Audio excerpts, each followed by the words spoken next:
On April 1st, 1939, Pope Pius XII telegrams a Spanish general telling him, "With heart uplifted to the Lord, we sincerely give thanks along with your excellency for this long-desired Catholic victory." He is congratulating Francisco Franco on his victory in the Spanish Civil War, a conflict that has lasted nearly 1,000 days and seen dehumanization of adversaries, terror bombing, and desperate last stands. It has been a brutal conflict and will go down in history as a prelude for the coming global war in 1939.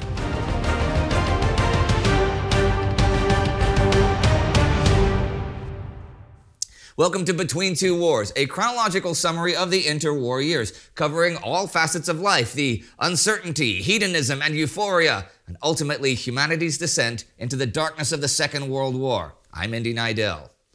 In our video on the Second Spanish Republic, we saw how Spain is already in a state of quasi-civil war before open hostilities are declared. Revolutionary workers battle it out in the streets against monarchists, fascists, and conservatives, and armed insurrections and violent strikes are a fact of life. In February 1936, a Popular Front coalition of liberal and left-wing parties gains power in the Cortes, the Spanish parliament. But this causes panic among right-wingers who step up their violence in fear of a communist takeover. With rumors of a military coup, the government demotes suspect officers or sends them to the far reaches of Spain. Francisco Franco, the much-admired general who viciously suppressed an attempted revolution in 1934, is sent to the Canary Islands, and Emilio Mola, Director General of Security and veteran of Spain's colonial wars, is transferred to Pamplona.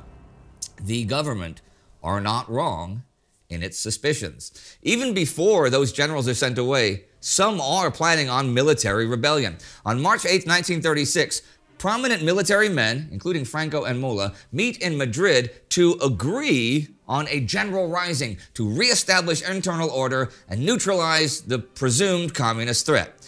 They agree that General Sanjurjo, well-respected monarchist general, will head the military junta. But with Sanjurjo in exile in Portugal after his failed coup attempt in 1932, and Franco seemingly relatively uncommitted, it falls to Mola to organize things. By the end of June, plans are looking more and more concrete. Commanding generals have been assigned for each district, and it is agreed that it will happen at some point in mid-July. There is a significant problem, however. Mola has support from the Falange, the country's primary fascist movement, and the Carlists, the reactionary and devout Catholics committed to restoring a branch of the House of Bourbon. But little from the Spanish military itself. Franco is refusing to definitely commit, and most senior generals are not involved at all. And the government seems pretty confident nothing will happen, despite consistent reports that something will. In June, the Prime Minister Santiago Casares Quiroga waves off such warnings from a fellow politician as fantasies of the male menopause. He also publicly states his confidence in General Mola and refuses to arm the workers to protect against a military rising.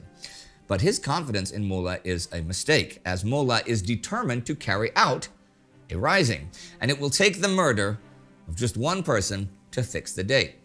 On July 12th, José del Castillo, a lieutenant in the police and a known socialist, is shot dead in Madrid by Falangist gunmen. His comrades swear vengeance. That night, a group of them go to the house of José Calvo Sotelo, the leading anti-republican politician in the Cortes, and, on the pretext of arresting him, take him from his home, murder him, and dump his body in a public morgue. The right is outraged, declaring the murder to be government-sanctioned. The killing of Calvo Sotelo convinces Mola to seize the moment. It also means Franco finally pledges his support. Upon hearing the news, he reportedly declares, "The fatherland now has another martyr. We cannot wait any longer," and agrees to board a plane to Spanish Morocco. The coup is set to begin before he even arrives. First in Morocco on July 17th, where the rebels are assured of victory, and then the mainland the next day. As expected, Morocco falls quickly, but the fighting on the mainland is brutal. Sevilla faces heavy shelling, and once the city falls, the resultant repression leaves so many bodies in the streets that they have to be stacked against walls so patrol cars can move through the city. Similar violence is seen in Madrid and Barcelona, where workers fight back against insurgent Falangist, Carlist, and military forces, making the cities the symbols of popular resistance. By the end of July, Spain is split in two. A third of the country is now nationalist Spain and under the command of the insurgents. This includes almost all of the north and northwest, the Canary and Balearic Isles, and large areas of Extremadura and Andalusia. The rest, including 5 of Spain's 7 largest cities, is Republican Spain, under the control of the Popular Front government. But Republican Spain is by no means safe from regime change. Almost as soon as the coup happens, revolutionary leaders call on the government to arm the workers. Santiago Casares Quiroga refuses, but he resigns on the night of July 18th. He is replaced by José Giral on the 19th, who sanctions what is now happening anyway, and Spain's workers are now armed. By this point, government authority has already shrunk enormously, and there has been a complete breakdown of law and order across the country. It leads to a profound revolution across the Republican zone, as leftists are finally able to take power.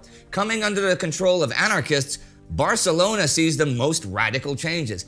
Everything from factories to farms to luxury hotels, everything is collectivized. Rent and utilities come under the control of neighborhood committees, and mansions are converted into schools and hospitals. Madrid also sees a surge of union collectivization, and a corresponding revolution sweeps through rural areas. Some village communities abolish money for local purposes altogether and take full control of the production and the sale of produce. But with this revolution comes extreme levels of terror. Revolutionary squads roam the cities, hunting down suspected fascists. Many are taken to self-appointed purge committees, but others are simply just shot then and there. Presumed political enemies are kidnapped in stolen cars and killed while being raced through the streets. Militia raid local jails and execute people involved with the coup en masse. The Catholic clergy are the most visible class enemies. Hundreds, even thousands, are killed, while religious artifacts are burned and churches ransacked. The constant language of cleansing and sanctifying Spain of its enemies is a recurrent theme on both sides, though. It means that adversaries can be dehumanized and killed without mercy. And in nationalist Spain, this is official policy. But instead of class enemies, it is anyone who might organize against them. Mayors, governors, union leaders, and Popular Front politicians are murdered across Spain. Torture is systematic for the ones lucky enough to escape death, and loads of those sentenced to imprisonment are taken from their cells each night by Falangist death squads shot on the outskirts of town. The number of people executed by both sides throughout the whole war will be a point of contention even into the 21st century. A conservative estimate is between 120 and 150,000, which is 0.5% of the total Spanish population. The vast majority of these will happen in the summer and autumn of 1936. By the end of September, around 90% of the clergy killed over the whole war by Republican forces, and 70% of victims of nationalist repression will already have died. And with the enormous bloodshed, the eyes of the world are increasingly focused on the Iberian Peninsula. Franco actually ensures this from the start. The rebels have just under half of the total 250,000 soldiers and armed police in all of Spain. Pretty evenly matched. But they also have the loyalty of the Army of Africa, garrisoned in Spanish Morocco, and the most professional fighting force Spain has. That army boasts the elite troops of the Spanish Legion, made up mostly of Spaniards, but also containing foreign volunteers and Moroccan regulares, indigenous Moroccans who have volunteered to fight for Spain. Both units venerate violence. The Legion's motto is Viva la Muerte, long live death, and they are fiercely loyal to their officers. Landing in Morocco on July 19th, Franco has command over these fighters. The only problem is that most of the Spanish Navy is loyal to the Republic, so they've blockaded the Mediterranean. To get his army to the mainland, Franco appeals for foreign aid. General Sanjurjo, supposed to lead the nationalists, dies in a plane crash on July 20th, and this allows Franco to present himself as the rebels' principal general to the two states most likely to aid his cause, Benito Mussolini's Italy and Adolf Hitler's Germany. By July 27th, both Mussolini and Hitler have agreed to send planes for the first military airlift in history. By the end of September, Franco has moved 16,000 troops. The Republic does little to counter this, and then in another miscalculation, abandons its naval blockade. The rest of the Army of Africa can be ferried to the mainland. The Republican side finds international support a lot less forthcoming. Britain immediately declares strict neutrality and leans heavily on France to do the same. France does want to support the Republic, but can't afford to be isolated from Britain now that Germany is becoming an increasing threat.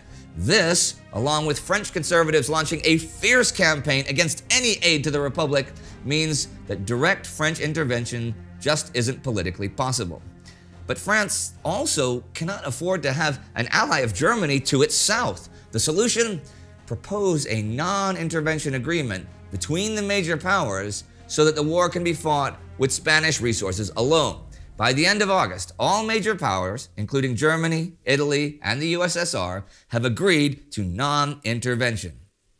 But it is a complete farce. Hitler and Mussolini barely make an effort to disguise their intervention. Both are keen to establish a friendly regime in Southern Europe that will weaken both France and world communism. Mussolini is the more committed ally here, but Nazi leaders, notably Minister of Aviation Hermann Goering, are also very keen to use Spain as a testing ground for new methods of warfare.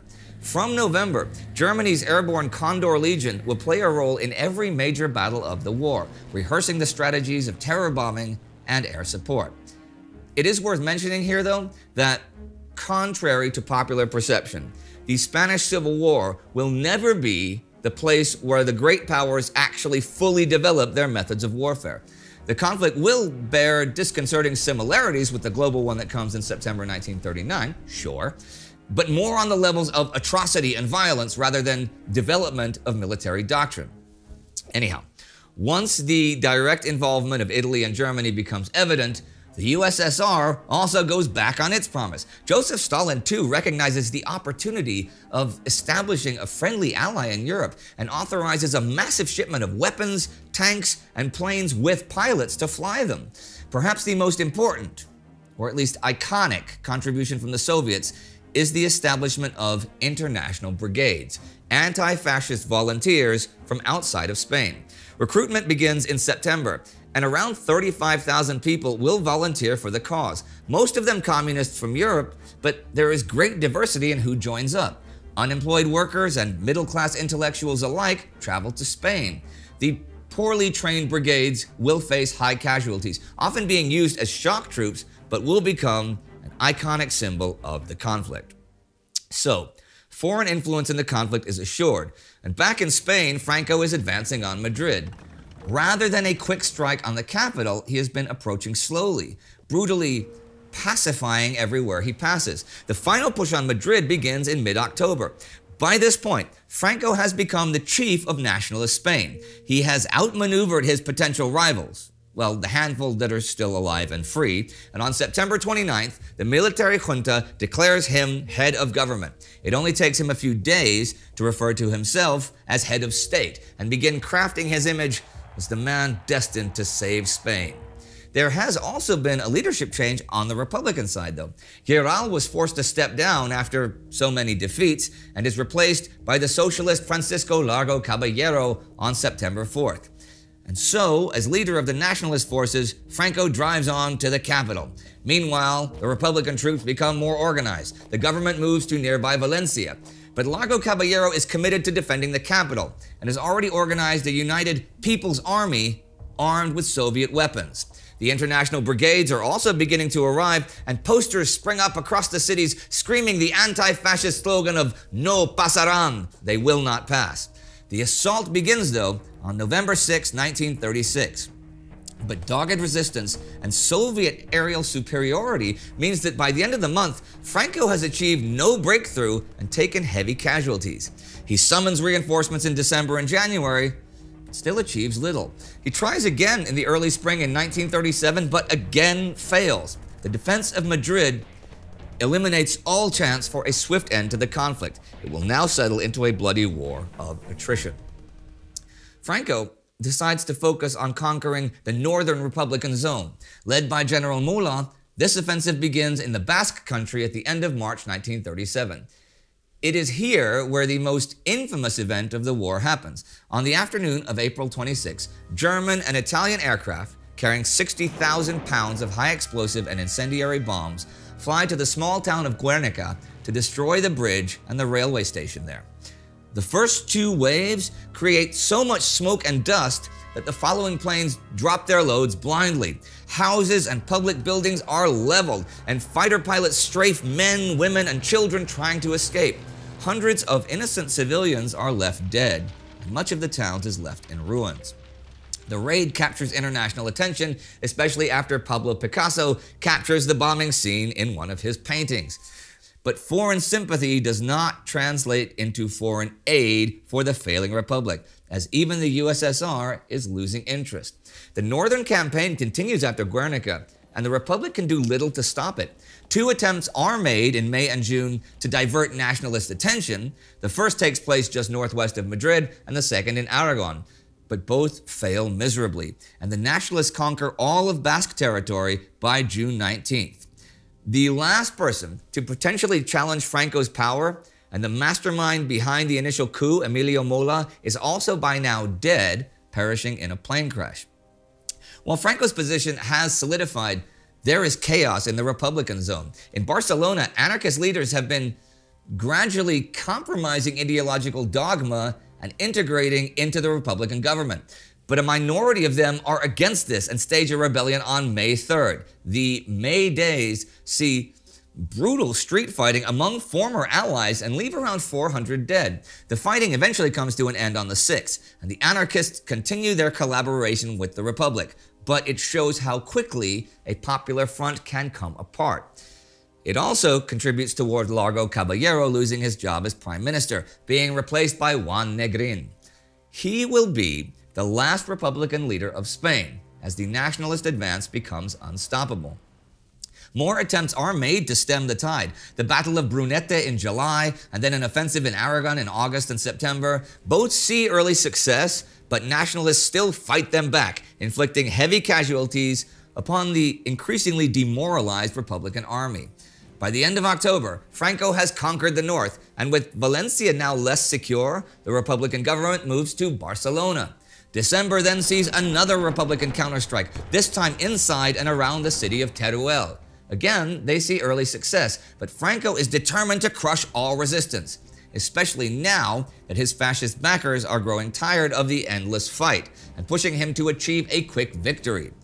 The fighting continues into the new year, eventually resulting in Republican defeat in late February. And 1938 will only see more defeats for the Republicans. The now dominant nationalist navy has blockaded their ports, meaning that Soviet shipments have to be smuggled across the border. The quality of these arms are inferior to Germany's and Italy's, and the USSR is, as I said, losing interest as it becomes more focused on other international concerns. Republican Spain is even split in two not long after Teruel, with a nationalist assault in Aragon and a drive down to the Mediterranean.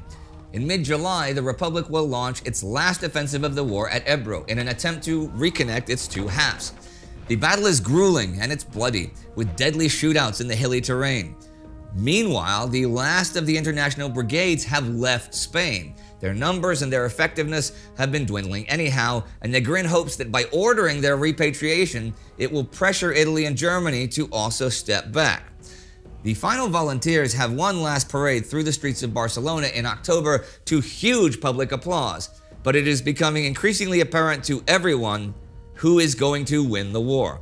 The People's Army is finally defeated at the Battle of Ebro in mid-November, taking 20,000 dead and 55,000 wounded and captured. It was the Republic's last gasp.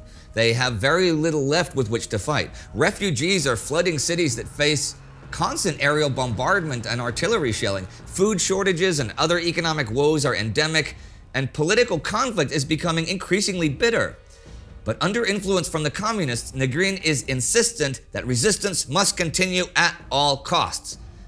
But he is being increasingly challenged, and the remaining willpower of the Republic is tested one more time, with Franco launching his final assault. He begins a massive offensive on Catalonia in December and reaches the outskirts of Barcelona by the end of January 1939. civilians and soldiers alike inside the bombed out and starved city are so demoralized that many just choose to flee. So tens of thousands of refugees, including the escaping government, clog the roads leading to France. Barcelona falls to the nationalists January 26. Despite his government falling apart all around him, Negrin returns to Spain on February 10th and works on gathering resistance, but it is a hopeless task, and he is losing supporters by the day.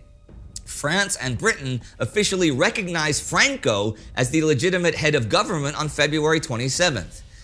Ironically, the Spanish Civil War will end the same way it began. Tired of Negrin's stubbornness, Republican military leaders stage a coup on March 5th and establish an anti-communist junta to negotiate with the clearly victorious Franco.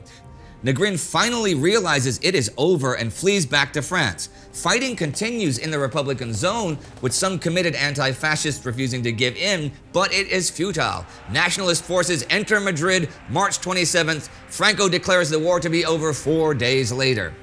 The Spanish Civil War has been a catastrophic conflict and a warning about the future of total warfare, terror bombing, and the blurring of lines between civilians and combatants, nihilistic resistance in the face of all odds, ideological hatred, and the dehumanization of adversaries. In just a few months, this will happen all over again, only this time on a global scale never seen before. Together with Paradox Interactive, who produced the Hearts of Iron games, we did 2 alternate reality what-if scenarios that are related to the Spanish Civil War a little while ago, and they're both very good. Check out the first one of them right here. Time Ghost Army Member of the Week is Emil Dota Bak. It is because of people like Emil that we can continue giving you in-depth historical coverage like this. So be like him, join the Time Ghost Army, patreon.com or timeghost.tv. Link is in the description. And if those cannibals keep trying to sacrifice us to their pride, they soon shall hear the bullets flying. We'll shoot the generals on our own side. No pasarán.